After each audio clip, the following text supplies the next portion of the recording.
Olá pessoal, na nossa aula de hoje nós vamos falar sobre equilíbrio gênico, ou seja, sobre o princípio de Heisenberg.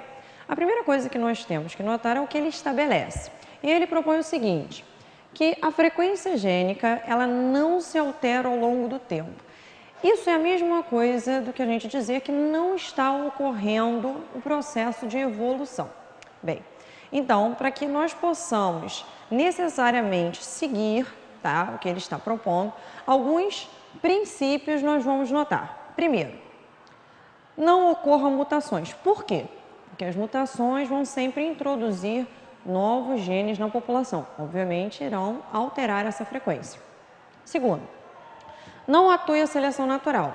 Por quê? A seleção natural ela vai sempre prevalecer um determinado conjunto gênico. Isso não é interessante, você vai também alterar, então não serve. Terceiro, a população fica isolada. Por quê? Se nós tivermos imigração e imigração, nós vamos alterar também a frequência desses genes. Isso também não é interessante. Quarto, a população seja grande, porque nesse caso, se a população for pequena, nós poderemos ter a atuação do acaso, fazendo com que você tenha prevalecência de algum determinado gene. Isso também não é interessante. E o quinto ponto seria a população seja pomítica. O que é isso? Os casamentos ocorram ao acaso. Por quê? Casamentos preferenciais, ou seja, quando você direciona o casamento, isso vai fazer com que ocorra alteração da frequência gênica. Isso também não nos interessa. Bem, como nós já estabelecemos os princípios, agora nós podemos partir para o cálculo da frequência dos genes. Vamos tomar como exemplo um par de genes, tá? Então vamos pegar o par de alelos, azão e azim. Dentro de uma população, a frequência desse par vai ter que ser igual a 100%, tá legal? Então nós vamos fazer o seguinte, nós vamos chamar o alelo azão dominante, tá? De P. Enquanto o seu alelo recessivo nós vamos chamar de Q, tá? Logo, se azão e azinho totalizando são igual a 100%, nós iremos ter P mais Q igual a 1. Bem, como nós já fizemos o cálculo da frequência dos genes na população, agora nós podemos fazer o cálculo da frequência dos genótipos. Lembrando que os genótipos são o resultado da combinação dos genes. Como nós utilizamos o par de alelos azão e azinho, nós também vamos estabelecê-los aqui. Então, quais seriam os genótipos possíveis aqui?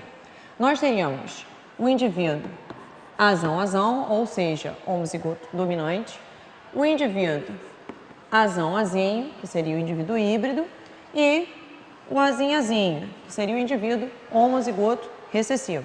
Nós vimos que o alelo azão era chamado de P, enquanto seu alelo azinho era chamado de Q. Então, nós teremos aqui o seguinte, tá?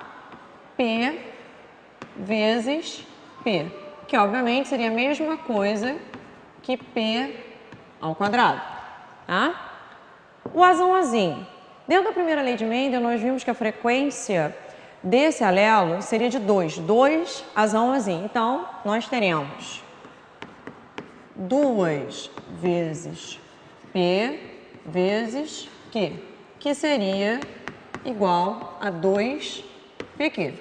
E por último, o indivíduo homozigoto recessivo, que seria a mesma coisa que nós falássemos Q vezes Q, que seria igual a Q ao quadrado. Se a frequência desses genótipos em uma população ela vai ser igual a 100%, nós teremos que P ao quadrado mais 2PQ mais Q ao quadrado, ela vai ser igual a 1. Boa sorte no vestibular e até a próxima!